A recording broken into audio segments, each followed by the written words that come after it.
Pentecast, analisando a teologia pela ótica pentecostal.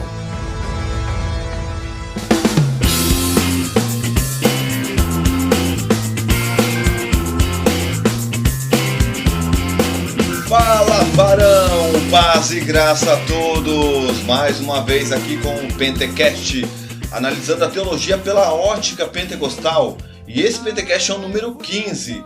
Hoje, com o nosso Pentecast, vai ser um pouco diferente. Eu já peço perdão aos irmãos pela qualidade do áudio, porque nós gravamos ao vivo no evento que teve na Igreja Evangélica Assembleia de Deus, ali no Vila Etíope. Foi um evento relacionado à Reforma Protestante, onde nós tivemos Fortunato Barbosa, o doutor Fernando Albano, que é doutor em teologia, professor da Faculdade de Refidim, e nós conversamos ali, batemos um papo a respeito do que seria a Reforma e a Igreja em Reforma. Falamos sobre alguns assuntos e eu achei por bem trazer este conteúdo para que você venha a ser abençoado e para ficar registrado aqui algumas questões que nós tratamos neste evento. Então fique conosco aí com o nosso Pentecast número 15, que sobre a Reforma Protestante ainda, mesmo que passamos, 31 de outubro, já passou, irmão Anderson, mas nós estamos ainda em clima de reforma e vamos dar mais uma ouvida aí, mais uma aprendida aí com esses homens de Deus a respeito da Reforma Protestante e do Pentecostalismo. Muito obrigado por você estar nos ouvindo aí e fique com o nosso episódio, em nome de Jesus.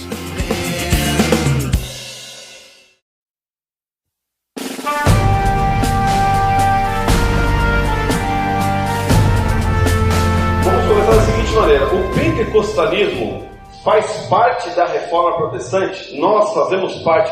Por que eu pergunto isso? Há muita dúvida entre os pentecostais se nós fazemos parte da Reforma Protestante, porque nós somos uma igreja que crê nos dons espirituais, diferente da igreja que reformou, até mesmo de Lutero. Nós temos o batismo com o Espírito Santo como uma experiência posterior. E muitas pessoas têm essa dúvida, e não somente das pessoas, dos membros da igreja. Eu estava conversando com um pastor na internet e ele, de maneira veemente, dizendo que nós não temos nada a ver com a reforma. Então nós temos alguma coisa a ver com a reforma? Se nós pararmos para fazer uma retrospectiva histórica a respeito da reforma até os dias de hoje, e buscarmos as raízes do pentecostalismo, nós vamos ver que o pentecostalismo tem suas raízes tanto na igreja metodista com John Wesley, como até alguns puritanos do século XVII. Por que eu digo isso? Porque normalmente quando se fala em reformado, as pessoas atribuem normalmente ou a igreja luterana ou a igreja presbiteriana.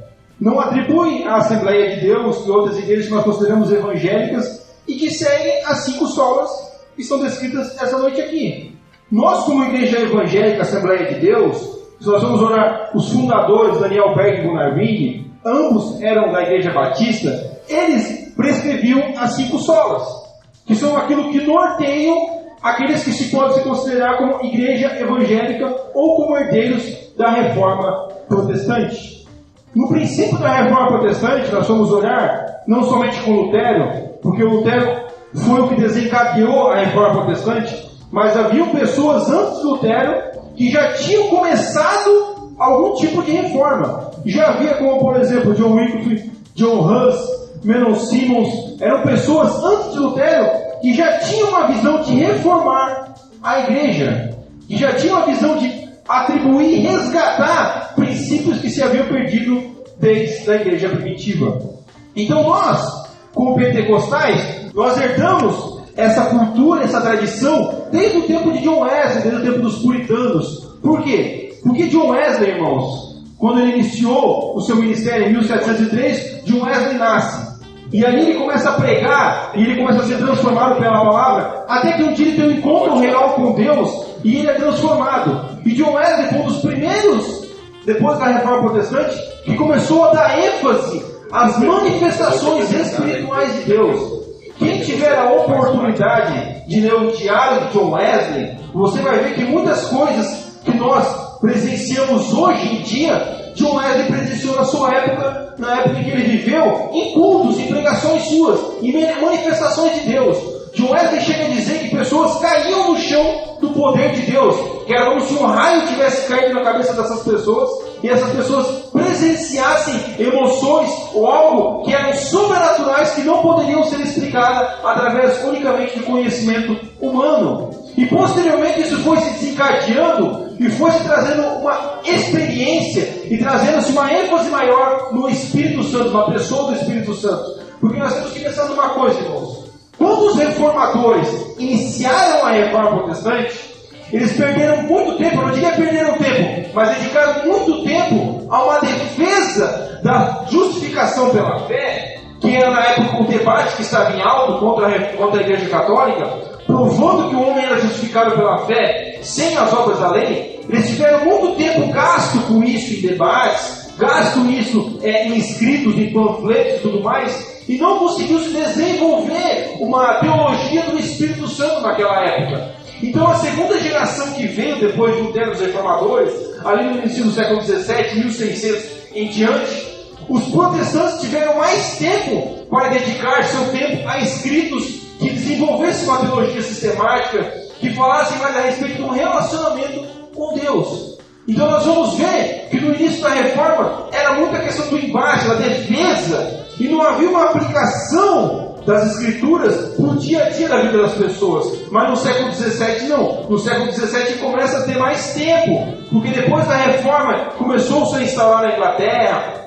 na Alemanha e na Escócia, os protestantes conseguiram desenvolver melhor a sua teologia. Então eles conseguiram aplicar melhor essa teologia no dia a dia. Então eles conseguiram desenvolver a teologia do Espírito Santo. E quando se inicia o século XVIII, como eu falei com John Wesley principalmente, tem uma manifestação maior dos dons, das experiências do Espírito Santo. E não somente John Wesley, que era da Igreja Metodista e fundou a Igreja Metodista. Mas nós temos, por exemplo, Jonathan Edwards, que era um calvinista assumido, que era um homem que nas Américas, pregando aqui aos americanos, presenciou situações onde o Espírito Santo manifestou a sua glória. Ao ponto de Jonathan Edwards escrever o seguinte, que nós não podemos limitar o Espírito Santo aonde ele não se limita. Porque nós corremos o risco de limitarmos Deus na sua atuação como ele se manifestou no passado. Mas Deus, como se manifesta com a sua multiforme graça, de maneiras diferentes, ele estava realizando novas experiências, realizando novos acontecimentos através daquelas pessoas. Então, Jonathan Edwards, ele não vai contra as manifestações de Deus, ele vai a favor das manifestações de Deus. Tanto é que muitas pessoas naquela época se colocam contrárias ao avivamento que estava ocorrendo nas Américas. E Jonathan Edwards, ele se levanta e ele começa a defender o avivamento que havia naquela época. Isso no século XVII. Então começou-se o Espírito Santo a atuar na vida dessas pessoas. Mesmo eles não compreendendo o batismo do Espírito Santo como nós compreendemos nos dias de hoje. As profecias já haviam naquela época. Nós fazemos um retorno ao princípio da reforma e nós vemos que pessoas como John Hus, ele profetiza a respeito da vida de Lutero. Ele profetiza que haveria uma pessoa que se levantaria e que conseguiria vencer o poder papal através da palavra. E não somente ele, havia muitas pessoas na época que acreditavam em dom de profecia e profecias que aconteciam naquela época. Teve um puritano, irmãos, que chegou para o seu filho quando ele era pequenininho ainda e falou o seguinte: você vai se tornar um pastor e um grande homem aqui na Escócia. Ele profetizou sobre a vida do seu filho antes de morrer. E depois o seu filho se tornou um dos maiores teólogos da Escócia. Mesmo ele não tendo aquilo que nós podemos chamar de características de um pastor. Mas Deus desenvolveu na vida dele essas características e ele se tornou um grande homem de Deus. E depois disso, irmãos, conforme foi se desenvolvendo a história, nós chegamos ao século XIX e início do século XX. Quando dois homens, Daniel Berg e Gunnar Ming, participaram de uma reunião e presenciaram a manifestação de Deus e o poder do Espírito Santo e foram alcançados por isso. E Deus trouxe essa chamada ao coração deles, mostrando para eles onde eles deveriam vir. Aonde eles vieram, justamente aonde? Para o Brasil. Então nós, como igreja pentecostais, nós não estamos distantes da reforma, nós somos herdeiros da reforma. Nós prescrevemos os mesmos solas que Lutero e os calvinistas ou os arminianos do início da reforma protestante prescreviam. Nós não estamos longe disso. Então nós não estamos distantes daquilo que eles faziam. Pelo contrário, hoje a nossa regra de fé é a palavra de Deus. Nós não colocamos nada acima da palavra de Deus, nem adicionamos nada à palavra de Deus. Nós sabemos que é a palavra de Deus que norteia e que tem todos os ensinamentos aplicáveis a todas as áreas da nossa vida. Então nós não vamos contra isso. Nós não colocamos as nossas experiências espirituais acima disso. Nós colocamos as nossas experiências espirituais sujeitas a isso.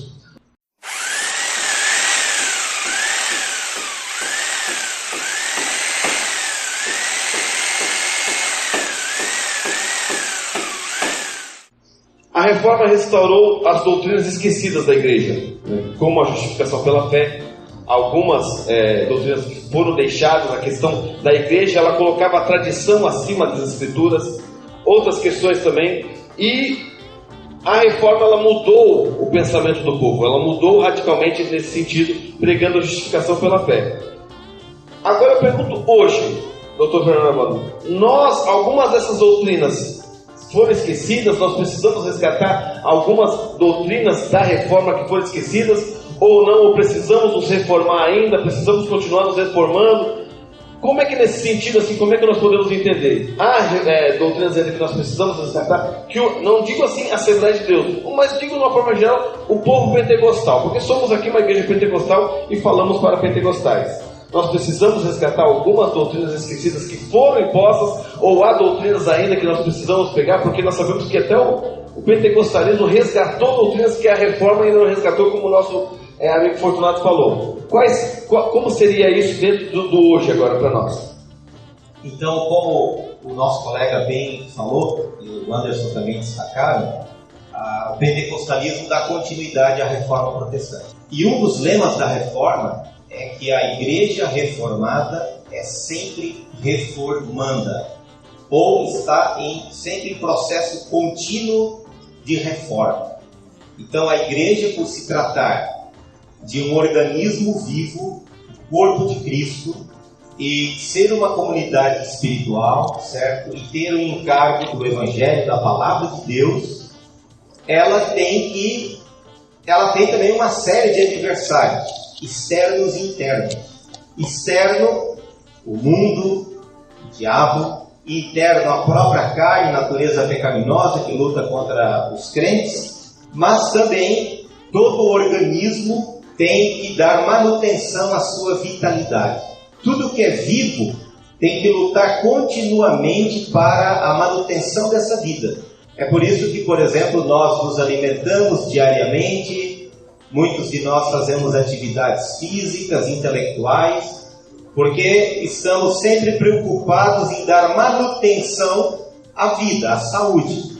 A igreja não é diferente. A igreja também tem que continuamente estar se reformando para não permitir que as forças opositoras externas e internas vençam-na, sobrepujem-na. Agora, em relação especificamente da pergunta do Anderson, uma doutrina que certamente temos que resgatar e enfatizar é a doutrina da justificação pela fé, que é a ideia central dos reformadores protestantes, de Lutero, de Ulrich Zwinglio e também por que não dizer também de João Calvino, dando continuidade à descoberta de Lutero. Vocês sabem que o Lutero era um sujeito, enquanto monge agostiniano, um sujeito angustiado. Ele tinha raiva de Deus, ele tinha ira de Deus, porque Deus lança a gente nesse mundo, nós somos pecadores, e ele diz, olha, há um inferno esperando a gente, então nós vamos para lá, não tem jeito. E ele procurava desesperadamente encontrar um Deus de amor, um Deus de compaixão. Até que, por obra da graça de Deus, ele abre então Romanos capítulo 1, versículo 17, mas ele lê, porque nele a justiça de Deus é revelada de fé em fé. Como está escrito, o justo viverá pela fé. Portanto, não vai obter moral diante de Deus por comprar indulgências, documento papal que declarava perdão dos pecados. Não é necessário obras meritórias, não é necessário subir escadarias e oferecer feridas a Deus. Não é necessário autoflagelos, autocastigos, jejuns prolongados e etc, etc, etc. Somos aceitos por Deus mediante a graça, o seu amor imensurável, seu favor imerecido, e a fé é a mão do mendigo que se abre para acolher o dom de Deus a graça de Deus. O que isso tem a ver com a nossa situação atual? Bom, nós vivemos num regime pautado fortemente pela noção de meritocracia. Quem vence na vida o faz porque foi trabalhador, foi estudioso, foi dedicado, foi econômico e então venceu na vida. Quem não venceu? É porque não foi trabalhador, não teve poupança, não foi disciplinado suficientemente e por isso merece a sua derrota. Está desempregado, faz parte dos 14 milhões de desempregados do país. É porque você é um fracassado, você não trabalhou e não estudou direito. A lógica que permeia a nossa sociedade é a lógica do mérito. E dentro da igreja, também, mais ou menos assim. Você tem que oferecer o seu melhor a Deus. Você tem que... E aí algumas igrejas neopentecostais te tiram tudo que eles puderem tirar. A irmã Andressa Urach, parece que está arrependida do arrependimento. E parece que vai pedir para a Igreja Universal devolver para ela em torno de mais de R$1 milhão que ela teria doado para a igreja. Não está certo. Uma vez que você contribuiu para a igreja, nada de pedir de volta. Que negócio é esse? Agora eu vou reivindicar, vou me desviar, vou me reivindicar as ofertas que entreguei à igreja. Misericórdia. Embora que ela diga que não está se desviando da fé. Mas veja só, conseguiram tirar dela R$1 milhão. Ou ela deu, por um discurso que dizia, você tem que entregar o seu melhor, você tem que participar da fogueira santa, do corredor de sal, e não sei o que. Ou seja, toda uma mentalidade mágica, medieval, de barganha com Deus, em que você tem que ter algum mérito de entregar algo para Deus então te abençoar e te recompensar. E aí isso assume a forma popular em nosso meio de pagar o preço, jejuar, eu tenho oração em depósito, eu subo um monte, eu sou mais santo que você, eu sou levita, ou eu sou pregador, ou eu sou pastor, ou eu sou ungido, não sei o que. Única base de relacionamento com Deus é a graça, favor imerecido de Deus. Então, na minha opinião, Anderson, hoje temos que resgatar, pregar, enfatizar o fato de que nós somos aceitos por Deus incondicionalmente, apesar de sermos inaceitáveis. Então, o que é a fé que nos justifica?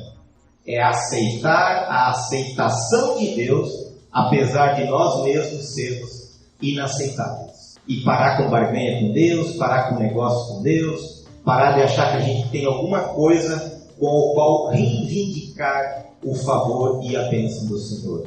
Você está aqui, é graça de Deus. Você prega, é graça de Deus. Você ensina, é graça de Deus. Aqui não tem melhor e não tem pior. Deus não te escolheu pelo olhinho verde, olhinho azul, ou porque você fala bonito, ou porque você canta legal, ou porque você é simpático igual o Anderson. Não, nada disso. O amor imerecido de Deus. E parece que esse é uma verdade teológica que tem que ser resgatada. Até mesmo Lutero, ele tinha aquela frase, Et justus, et pecador. Justo e pecador simultaneamente. É uma das coisas que a gente tem dificuldade em compreender nos dias de hoje. Eu ia colocar até aqui questões a respeito até do Corandel e das questões que, se fosse para esquentar aqui a nossa conversa, seriam as questões da separação do dualismo entre profanação, aquilo que é profano e aquilo que é santo. Porque isso é algo que nós vemos muito forte hoje na igreja, que é a questão da que eu até falei aqui na nossa palestra sobre 5 solas, que é o que o sapateiro perguntou para Lutero: Lutero, como é que eu posso ser um bom cristão? E Lutero responde: faça um bom sapato e venda por um preço justo. Então, a nossa vida com Deus, ela não é uma vida somente de igreja. Tem pessoas que têm a concepção que a vida cristã é uma vida que está na igreja, e lá fora ela não tem uma vida com Deus. Por exemplo, uma obra santa. Como é que a gente faz uma obra santa? É somente na igreja.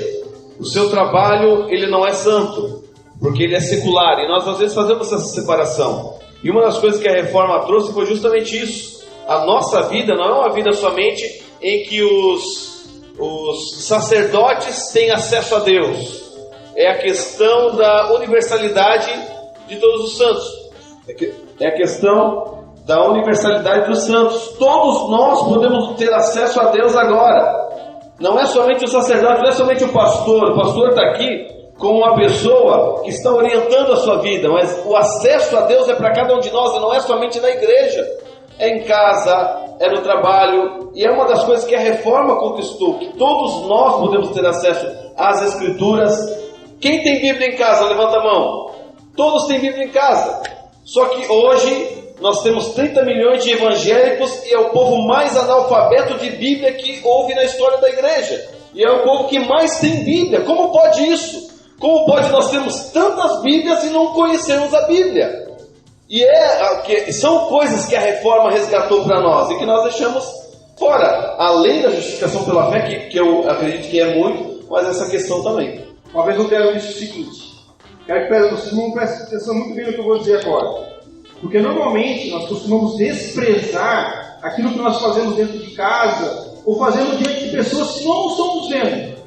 Porque a gente acha que aquilo que tem valor é aquilo que as pessoas estão vendo. Por exemplo, nós quatro estamos sentados aqui, falando a respeito da reforma protestante. E talvez você está sentado no banco achando bom, os irmãos estão falando aqui. Mas talvez você, o que você fez em casa, com a sua família, com a sua esposa, com a sua mãe, no dia a dia, glorificou talvez mais a Deus do que o que eu estou fazendo agora nesse momento.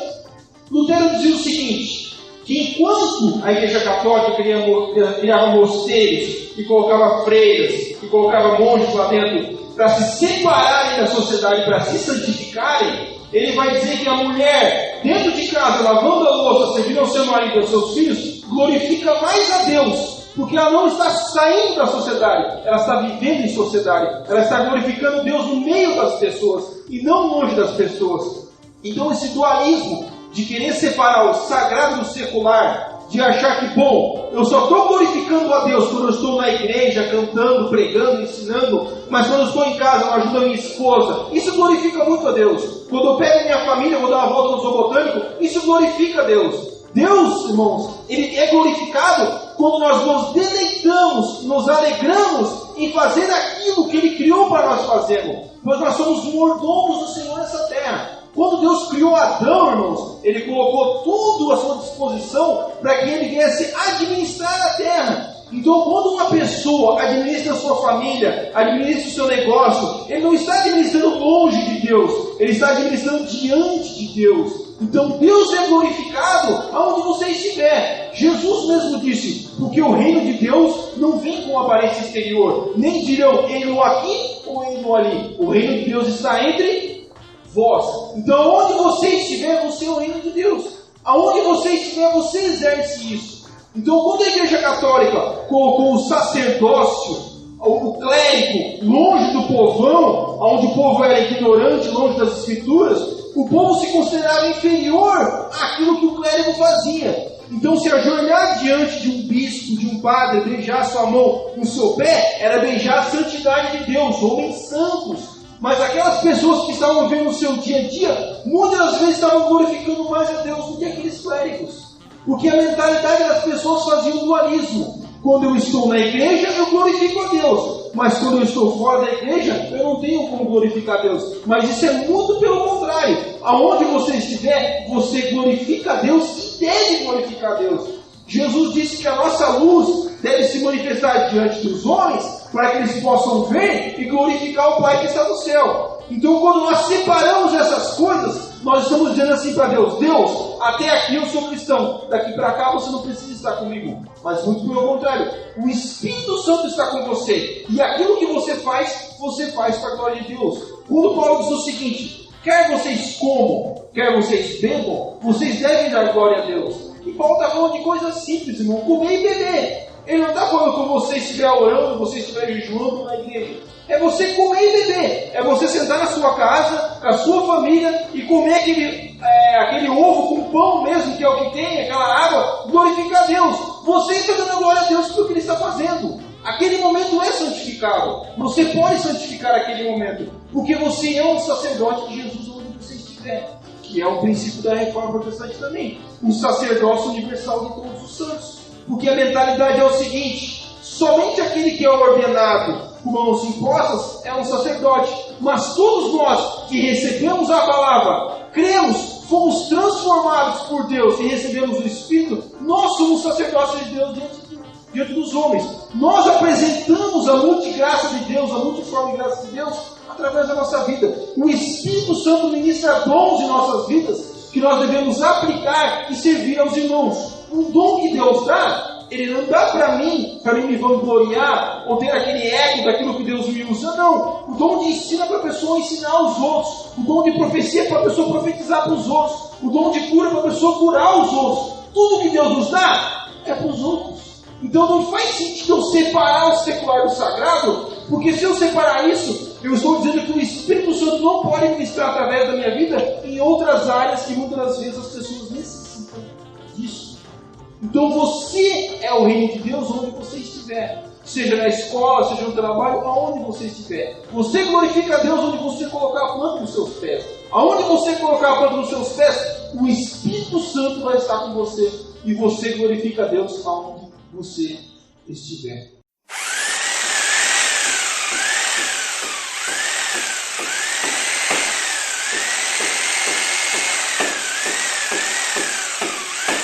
Uma das coisas que a gente está falando aqui da universalidade, do sacerdócio universal, nós, pentecostais, podemos glorificar a Deus por isso. Porque diante da exposição dos dons espirituais, onde é manifestado na igreja, nós vemos que os nossos cultos, a manifestação do sacerdócio universal é muito mais real. Porque está o pastor aqui falando, pode ser que uma irmã se levante em profecia e está fazendo parte do culto naquele momento. Pode ser que um outro irmão, que talvez não tenha um conhecimento vasto intelectual, mas se levante, ore por outro irmão e o irmão é curado. Então nós vemos que nos nossos cultos há uma manifestação do sacerdócio universal. E até a questão que não tinha antes da reforma era a questão do leigo ter acesso às escrituras. O leigo é quem? Aquele que não se formou em teologia para poder ter acesso, porque somente a pessoa que tinha formação tinha acesso.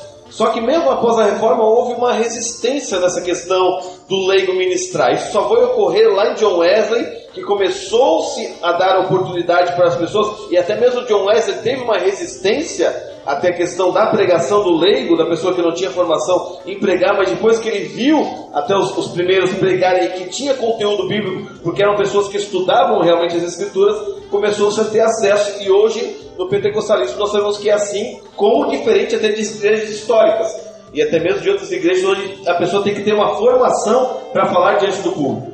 E isso é algo bom? É algo bom, porque dá oportunidade para as pessoas que estão estudando.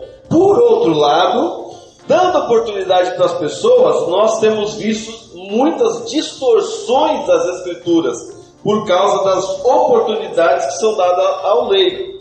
Então, a questão a nós ponderarmos aqui, meditarmos, é a seguinte: como nós podemos fazer uma ponderação ou tratarmos desse problema, pastor Albano? De nós damos oportunidade, mas vemos distorções. E vou dizer aqui, amo o nosso povo pentecostal, mas diante do povo pentecostal que tem muitas distorções, porque graças a Deus isso mudou, mas nós viemos de um povo que tinha aversão à teologia. Teologia era coisa do capeta, teologia era coisa do diabo, não podia estudar, porque estudar esfriava o crente. A letra mata, o Espírito vivifica. Questões que a Bíblia não ensina, e o povo hoje está tendo uma nova visão, mas antigamente não era assim. E as pessoas, elas se davam da seguinte maneira: elas valorizavam a experiência acima das escrituras, e que também é um erro para nós. Elas falam: não, mas Deus me revelou assim. Não, mas se você estudar, você vai ver que o texto está dizendo assim. Não, mas Deus me revelou assim. E a experiência dela estava acima do que o próprio texto bíblico estava dizendo. E isso, para nós também, nós temos que ponderar. Porque qualquer experiência tão espiritual tem que passar pelo crivo da palavra, porque ela é a autoridade máxima para nós. Então, diante disso, o que nós poderíamos trazer de recomendação para as pessoas que estão iniciando e como nós podemos tratar desse problema que há em nosso meio hoje? Coloquei no fogo, né? Isso. Você resumiu bem, né? Só quero lembrar aos irmãos que quando Daniel Berg e Gunnar Wingren chegaram aqui, então, início do século XX, aqui no Brasil já existia as igrejas reformadas, presbiteriana, já existia luterana, congregacional, anglicana, tá? Já havia essas igrejas. Porém, o evangelho não se expandiu aqui em terras tupiniquins. Por quê? Justamente porque era uma elite formada, uma elite de obreiros intelectuais, exímios conhecedores da Bíblia, mas analfabetos em realidade cultural brasileira. Eles falavam, ensinavam, mas não comunicavam. Então, os pobres iam nessas igrejas, pessoas de baixa escolaridade. Imagina isso, início do século XX no Brasil, em que se você tivesse a 8ª série, você era pobre. Então, os pobres entravam nessas igrejas, não entendiam a pregação do pastor e eram humilhados por isso. E depois toda aquela liturgia pomposa, órgão, o pastor com vestes talares que distinguia do resto do povo, certo? Aí vieram então Daniel Berg, Gunnar Wingren e começaram a pregar a mensagem pentecostal. O que te capacita não é um canudo, não é um anel de teologia, mas é o poder do Espírito Santo. E aí, a partir do momento que os crentes foram sendo cheios do Espírito Santo, eles receberam a autoridade, a audácia para pregar e falar do Senhor Jesus. E aí saíram pregando. Aí mudou. O povo passou a pregar para o povo. Aí houve comunicação. E aí a igreja começou a crescer. Claro, não sem os efeitos colaterais de um déficit educacional por parte desses obreiros e por parte dessa igreja. Então, sim, uma atitude sectarista. Só nós vamos para o céu. Que igreja tu é? Quadrangular, vai para o inferno. Que igreja tu é? Deus é amor, vai para o inferno. Então, no começo, nossas igrejas eram rápidas em mandar os outros ao inferno. Que teologia, coisa nenhuma, o negócio é joelhologia. Pastor, quero entrar na faculdade, tu vai se desviar! E aí não estudavam, e como no Brasil não há outra possibilidade mais eficaz de ascensão social, a não ser que você se torne um jogador de futebol de sucesso, ou político, ou estude. Então o camarada não tinha habilidade futebolística, não virava político e não estudava, permanecia na pobreza e na miséria. Ia para o céu, mas não mudava a sua condição socioeconômica e a sua visão de obra de Deus, de reino de Deus, de escritura, de mundo, de sociedade. Estreito, pequenininho. Vai para o céu? Vai. Foram para o céu. Botaram muita gente fora do céu? Também. Empurraram muita gente com fogo também. Mas graças a Deus, como já frisou o professor Anderson, de alguns tempos para cá, tem se ampliado a maturidade dos crentes pentecostais, das nossas igrejas. E agora, os nossos jovens mesmo têm estudado, entrado na universidade e, consequentemente, o nosso público está mais exigente. Antigamente, o pregador podia soltar 2, 3 bordões, dar 2 murros no púlpito e, aleluia, o fogo pegava e tudo era mil maravilha. Hoje em dia, o povo quer mais do que um murro no púlpito. Hoje em dia, o povo quer mais do que 2 pulinhos no altar. E aí entra a necessidade educacional. Como resolver esse negócio? Em primeiro lugar, educando o povo para valorizar o estudo teológico da palavra de Deus. Em segundo lugar, trabalhando com os mais novos. Passou dos 60, não tem mais jeito. Entrega a Deus. Chegará o dia que será recolhido para a eternidade. Trabalha com os mais jovens, que ainda tem o cérebro maleável, flexível, e que ainda tem alguma possibilidade de mudança. Ancião, entrega na mão do Senhor, deixa só sonhar conforme Atos capítulo 2. Os velhos sonharão, deixa sonhar e ir para o céu. Investe nos mais jovens, na educação, na formação teológica, também secular, e vamos superar esse anti-intelectualismo. Consequentemente, as pregações serão mais qualificadas e, claro, tudo isso com o desafio também da permanência do temor de Deus, da humildade, porque também existe a tendência da gente virar cabeçudo, o coração vazio. E aí, ensoberbecidos pelo conhecimento, já não aprendemos com mais ninguém e a gente acha que está por cima de... Não é assim. Sempre na dependência de Deus, em oração, dependendo do poder do Espírito Santo. É a palavra de Deus que faz. Aí quero terminar essa minha fala lembrando uma frase muito interessante de Lutero. Eu nada fiz, eu apenas preguei a palavra. Vocês já leram isso? Vocês imaginam que já leram. A palavra fez tudo. Eu não fiz nada. A palavra que fez tudo. Eu só ensinei e preguei a palavra. A palavra de Deus é que fez tudo. Então é sempre assim, é a palavra de Deus que faz. Queira Deus que a gente seja instrumentos da palavra de Deus. E claro, se a gente puder aperfeiçoar aquilo que Deus nos confiou, melhor ainda. Mas é um desafio. Ainda há bolsões de resistência contra a educação teológica. Mas os mais jovens ainda acudem.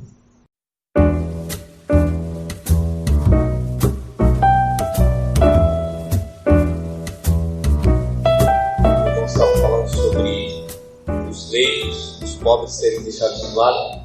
Uma marca do Avivamento Azusa era a não segregação desse povo, no caso. Era incluir todos os negros, as mulheres. Isso era foi uma marca do Avivamento Azusa.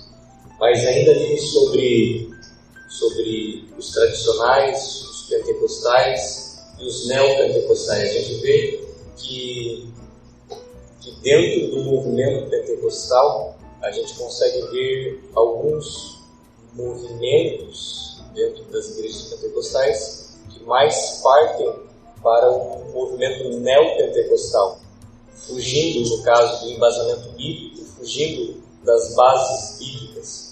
Mas dentro do nosso mundo, da nossa sociedade que nós estamos vivendo, nós vemos uma estrutura, uma cultura crescendo, que é a cultura e a estrutura do relativismo, onde tudo é relativo, onde as pessoas que estão à frente do trabalho, os pastores, eles têm certa dificuldade sobre corrigir algo que não está sendo bíblico. Eu queria fazer uma pergunta para o Fortunato a respeito de como que nós devemos tratar, o que nós podemos puxar dessa reforma de Lutero, que a gente consegue trazer para esses dias de hoje, para combater o relativismo dentro da nossa igreja, dentro da igreja local mesmo, onde nós congregamos, onde que a gente pode ver pessoas fluindo em um fogo estranho, digamos assim, em profecias, em profetadas. O que a gente pode trazer de Lutero, alguma marca de Lutero, para de alguma forma amenizar e combater esse problema do relativismo, onde a gente chega para a pessoa e fala: a Bíblia não diz assim, mas diz totalmente ao contrário, mas a pessoa diz que aquilo ali é verdade para ela, então é isso que deve ser levado. A gente vê isso crescendo dentro da igreja. Irmãos, o irmão Fernando aqui falou uma coisa interessante. Muitas das vezes, o que pode acontecer? A pessoa formada em teologia, ou a pessoa que está à frente, ela não conseguir comunicar a verdade à pessoa leiga, para ela poder compreender a verdade de Deus. Então, por muito tempo, como o irmão falou, houve uma aversão à teologia. Só que se a gente for fazer uma pesquisa histórica simples, no tempo da Reforma Protestante, nós vamos ver que os principais reformadores eram pessoas formadas em teologia. E nós vamos ver a segunda geração, principalmente na Inglaterra, que eles eram pessoas que buscavam o ensino das Escrituras. Porque normalmente o que a pessoa faz?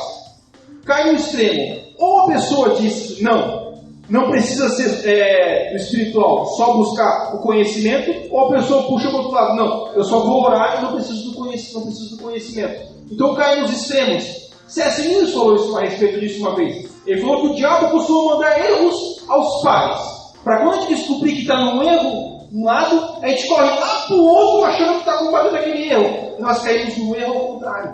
Então a gente fica muito tempo perdendo, nesse meio tempo, procurando onde é que eu devo me encaixar para mim não cair nem num erro e nem no outro. E os puritanos, irmãos, que faziam parte da segunda geração dos protestantes, eles falavam que a ignorância é um solo fértil para o pecado e para o diabo trabalhar.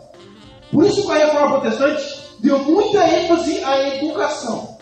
Quando, por exemplo, os britânicos fugiram da perseguição na Inglaterra e fundaram os Estados Unidos, a primeira remessa que foi dos peregrinos, eles eram de protestantes que estavam fugindo de uma grande perseguição. E um dos primeiros estados que eles fundaram foi a Bahia de Massachusetts, onde se encontra hoje a Universidade de Harvard. Vocês conhecem a Universidade de Harvard? É a maior universidade do mundo. E se você for buscar por que foi fundada ela, você vai ver que foram puritanos que fundaram essa universidade. Foram homens que buscavam a Deus. E o lema da universidade naquela época era verdade para Cristo e para a igreja. Porque eles criam que a verdade ela tem que estar disponível, ela deve ser ensinada para que o reino de Deus venha crescer. Então, um povo ignorante não consegue fazer crescer plenamente a verdade de Deus. E isso é uma questão tão interessante, porque quando nós separamos isso e deixamos que as pessoas ímpias, ou pessoas relativistas, como o irmão falou, ou pessoas que são incrédulas, tomarem espaços que nós devíamos estar tomando, nós deixamos que ídolos sejam levantados e sejam adorados em locais que não deviam ser adorados e deviam se prostrar pessoas. Então, quando nós voltamos no século XVII, nós vamos ver que, como é dito hoje em dia, ciência e religião não se misturam ou não estão em consonância, estão totalmente divergentes. Mas quando nós voltamos no século XVII, um grande estudioso chamado Robert Merton, que foi um estudioso da sociologia da ciência, ele vai dizer que os principais cientistas do século XVII, da Royal Society, eram cristãos protestantes. Se você for buscar esse nome de Robert Boyle, que foi um grande químico que servia a Deus, ele era um homem totalmente piedoso, ele não separava a sua parte religiosa, da sua parte da vida com Deus, da sua parte da ciência. Mas conforme o tempo foi passando e foi se introduzindo novas filosofias na sociedade, as pessoas começaram a separar as escrituras da realidade e do dia a dia. Então as pessoas normalmente quando rejeitam o ensino das escrituras, é porque elas não olham para ela como verdade absoluta. Por quê? Porque elas acham que o que está aqui não se encaixa no dia a dia com o que está ali. Elas acham que existe o quê? Uma divisão entre a palavra e o que ela pode viver. Então surge muito hoje em dia a questão da confissão positiva. A pessoa acha que aquilo que a natureza é Deus, ou que tudo aquilo que ela faz, ou serve, ou que ela pode beber, pode fumar, pode experimentar sensações que são contato com o tipo de animismo panteísmo. O animismo e o panteísmo estão aí, crescendo consideravelmente. Uma vez na minha empresa, uma pessoa veio conversar comigo, um jovem, e eu puxei um assunto com ele. Ele falou que ele já foi para a igreja e tudo mais, mas que hoje em dia não acredita em Deus. Um Deus que habita em outro lugar. Porque tudo é Deus. Eu sou Deus, você é Deus, isso aqui é Deus, tudo é Deus. Eu só falei uma coisa simples para ele. Olha só. Se você é Deus, aonde estava você quando se fundava a terra? A pergunta que Deus fez para Jó. Aonde estava tu quando eu fundava a terra? Faze-me saber se tens inteligência.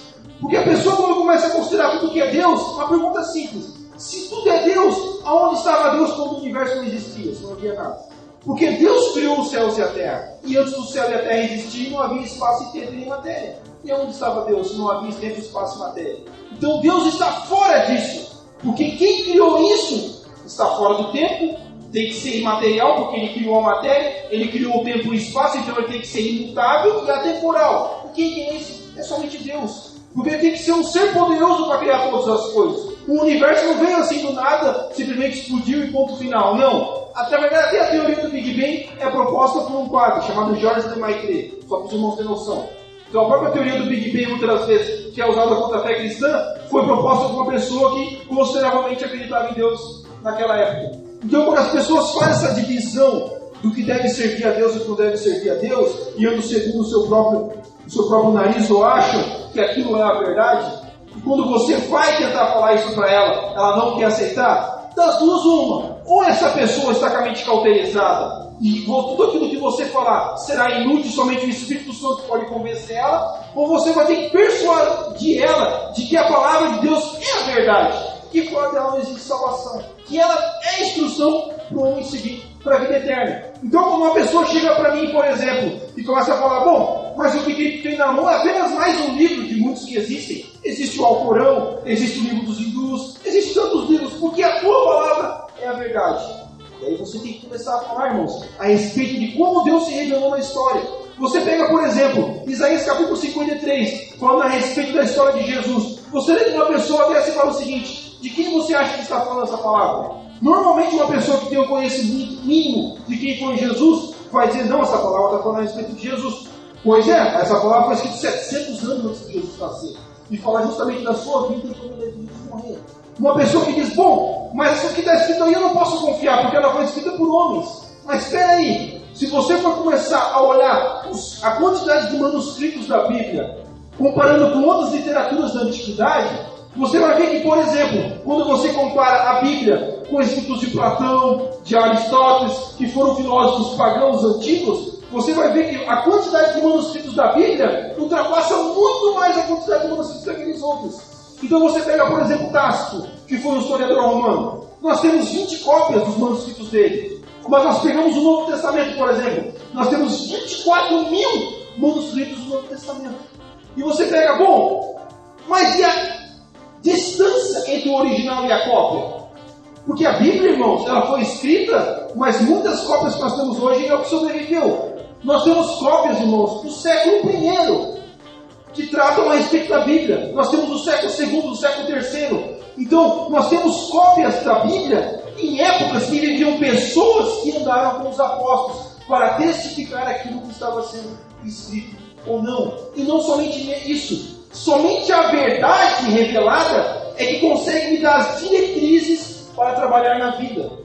Porque se o que está escrito aqui é mentira, eu não consigo aplicar ela na vida. Mas se o que está escrito aqui é verdade, eu consigo aplicar isso na vida e trazer transformação. E não somente isso, para todas as áreas do saber. Por isso que os maiores cientistas que existiram eram cristãos. Por isso que a Bíblia, irmão, conseguiu transformar a sociedade e criar a civilização ocidental. Tudo que nós temos hoje emana da Bíblia. Tudo que nós temos culturalmente e de virtudes na sociedade vem da Bíblia. Um filósofo indiano chamado Vishal Bhagavad escreveu um livro chamado assim: O livro que fez o seu mundo, como a Bíblia criou a alma da civilização ocidental, publicado pela editora Vida. Quem quiser comprar esse livro, é excelente. Ele conta das suas experiências na Índia, vivendo lá, como o Evangelho quebrou os preconceitos da sociedade, questão de castas, e como a verdade, somente a verdade, é capaz de passar por cima da cultura e conseguir transformar uma cultura.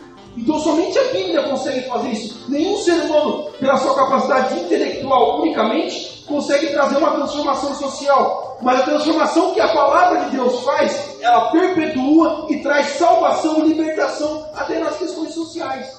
Então, como o irmão falou a respeito da Rua Azusa, o avivamento pentecostal conseguiu trazer pessoas que estavam à margem da sociedade para dentro da fé. Porque elas não se sentiam representadas e não tinha comunicação, como o irmão Fernando falou, com a vida, com o dia a dia delas. Então a gente pega, por exemplo, Martin Luther King, que foi um grande pastor batista do século XX dos Estados Unidos. Quando foi dito para Martin Luther King que havia muitos cristãos que eram racistas, ele não chegou e falou o seguinte: mas eu não vou relativizar a palavra de Deus para dizer essa é a sua verdade ou essa é a minha verdade. Martin Luther King se levantou e começou a pregar a palavra de Deus dizendo aqui está a verdade.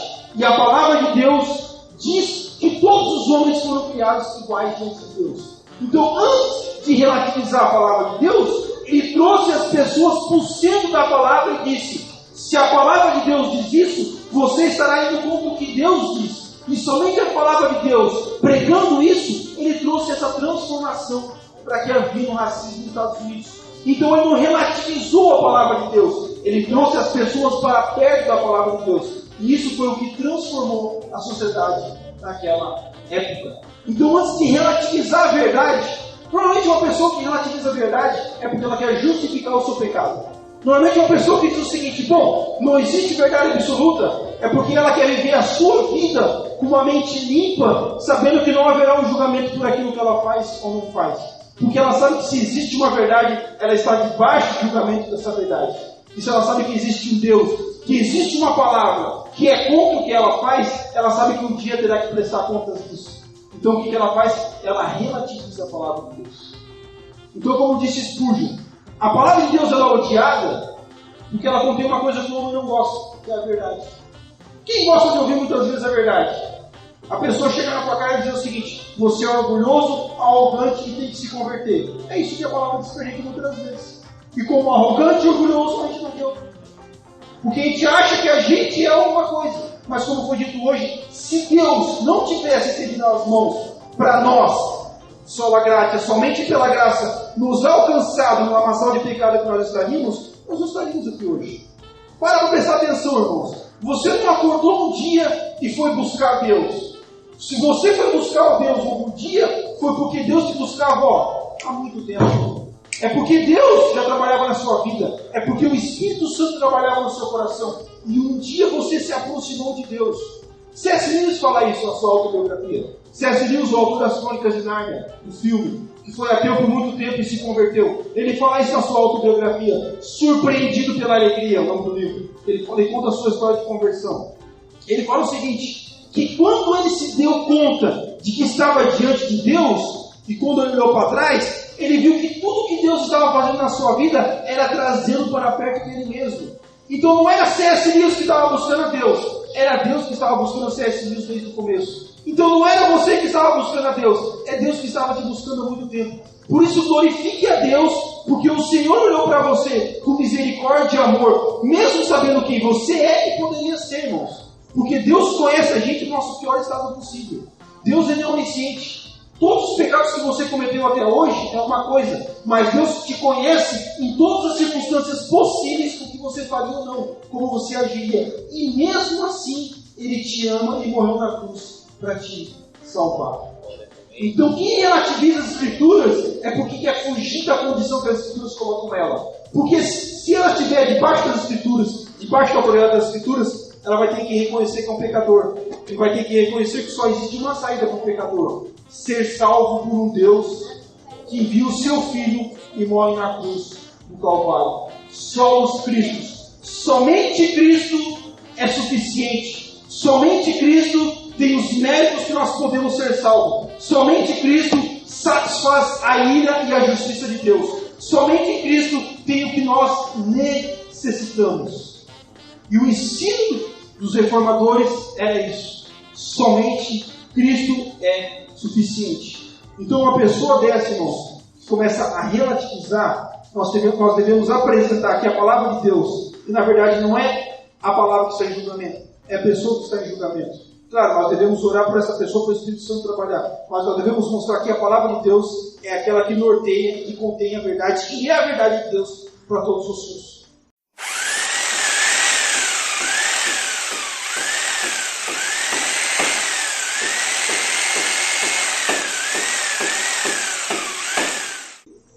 Sabe como que a igreja vai ser reformada, irmãos? Quando nós nos reformarmos a cada dia.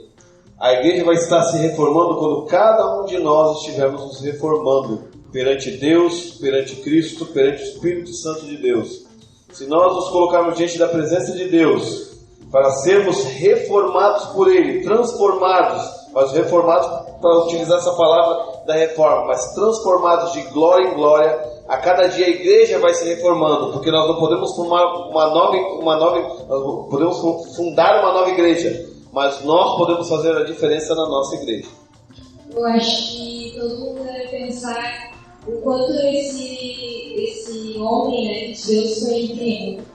E a gente, como cristão, fica pensando o que a gente poderia fazer para também ter uma diferença na história em relação a tudo que acontece, as coisas de Deus. E eu queria que vocês me dissessem talvez algumas características que um cristão pode ter para ser comparado a um homem como foi Martinho Lutero. Não sei se conseguiram me entender, mas talvez algumas das principais características para que a gente possa se espelhar nesse homem e poder talvez ser usado para reproduzir algo de Deus como ele foi usado. Eu acho que a primeira coisa que nós devemos fazer é aceitar o chamado de Deus na nossa vida. Porque havia um chamado na vida de Lutero. Deus tinha uma obra através da vida dele para realizar. E ele aceitou essa obra na vida dele. Ele não fugiu daquilo que Deus tinha na vida dele. Então, mesmo a perseguição papal, mesmo havendo uma aversão de autoridades contra a vida dele, perseguindo ele, querendo matar ele a um ponto de ficar recluso num castelo, sob a autoridade de um outro homem que conseguiu cobertar ele não fugiu do seu chamado. Porque nós costumamos desprezar o nosso chamado e superestimar o chamado dos outros.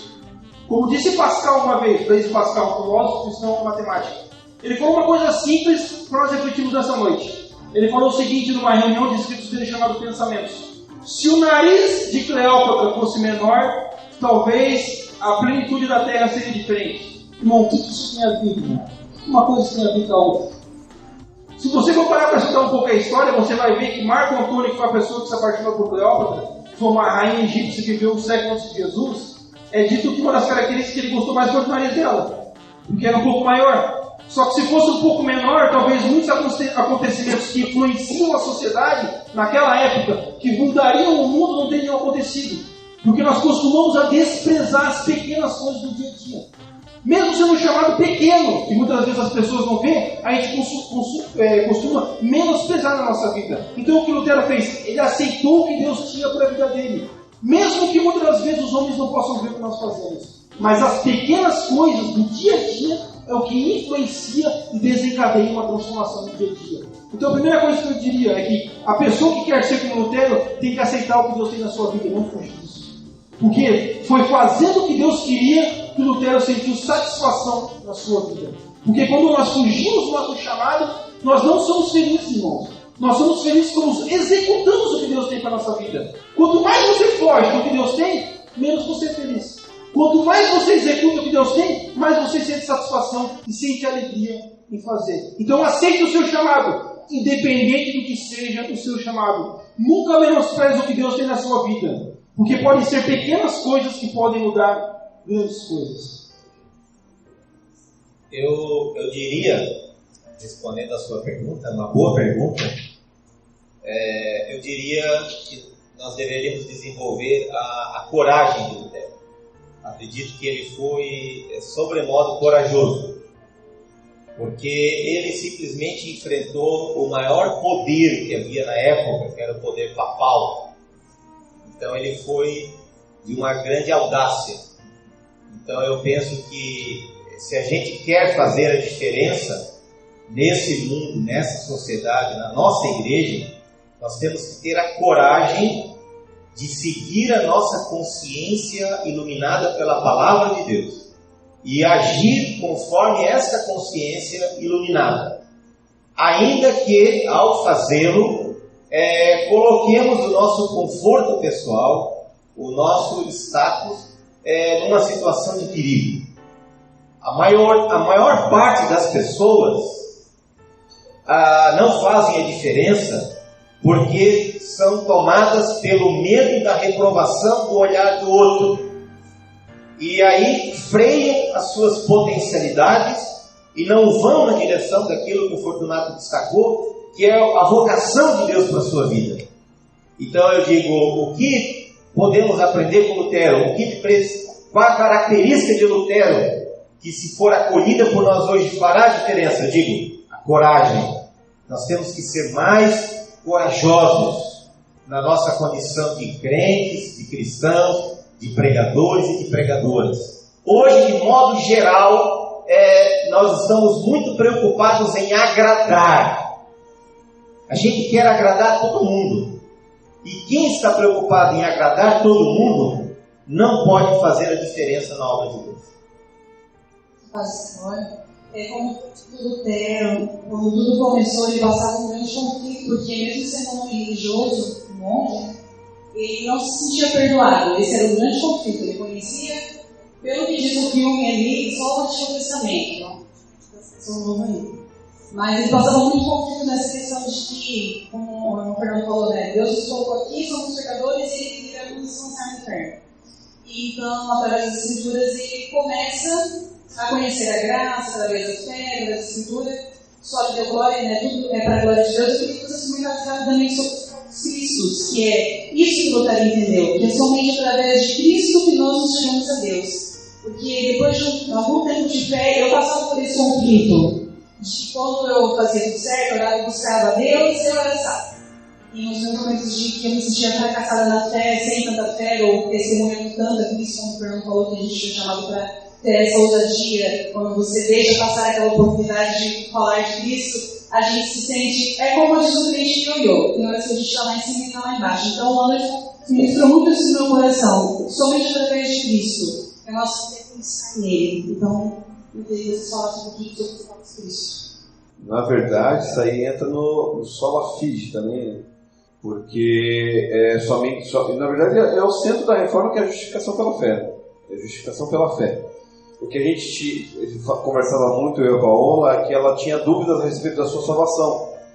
E desde a época eu já fazia pós com um grande professor chamado Fernando Albano, né, que até hoje eu chamo ele de meu Gamaliel. Passamos muitos tempos, acho que foram uns 2 anos, né? Aprendendo com o Fernando Albano e aprendendo sobre a justificação pela fé, porque ele sempre foi voltado a isso, e eu chegava e falava para ela, não, a Bíblia ensina que a nossa justificação é somente pela fé. É independente da questão de sentimento, porque como nós somos um povo pentecostal, nós estamos envolvidos com sentimento, né? E eu até falei isso naquela reunião. A gente pensa assim, não, hoje eu estou tão santo, né? Estou me sentindo tão santo. Aí no outro dia, hoje eu não estou tão santo, não estou tão crente hoje. Eu estou meio descrentinho hoje. Porque a gente acha que a nossa crença, a nossa vida cristã, ela é baseada no nosso sentimento. Mas ela não é baseada naquilo que nós sentimos, ela é baseada naquilo que nós cremos. E se nós cremos em Deus, nós cremos em Cristo, nós cremos no sacrifício de Cristo, isso é suficiente para nos alcançar a nossa salvação. Porque não é por aquilo que nós fazemos, não é por aquilo que nós fazemos. E daí vem sempre a questão, né, pastor Fernando? Então eu posso viver como eu quero. Não, se você pensa que você quer viver como você quer, talvez você nem nasceu de novo, porque o nascido de novo não pensa em viver como quer. O nascido de novo pensa em viver como Cristo quer, e pensa sempre em viver cada vez mais em santificação. Então essa questão da graça, que muitos pastores têm medo de falar isso para a igreja, pensando que a igreja vai se desviar, o medo que nós temos de falar é a falta de confiança que nós temos que a palavra de Deus é suficiente para transformar o povo, e a palavra de Deus, através da graça, é suficiente para sustentar o povo na palavra de Deus, porque não sou eu, não são os pastores, não são os presbíteros que fazem a obra. Quem faz a obra é o Espírito Santo de Deus, que age na igreja, e quando a palavra é pregada, ele é suficiente para aplicar a palavra e fazer a palavra agir na nossa vida e transformar a nossa vida. Uma das coisas que o Atmani, que é um homem que eu sempre li, sempre gostei, dizia, é que muitas vezes nós queremos fazer as coisas pela nossa carne e não queremos deixar que o Espírito faça. E quando nós fazemos pela carne, nós trabalhamos e não vemos resultado nenhum. Agora, quando nós descansamos em Deus, fazemos o que Deus nos manda e confiamos que o Espírito Santo age, nós não nos cansamos, porque a obra quem faz é Ele.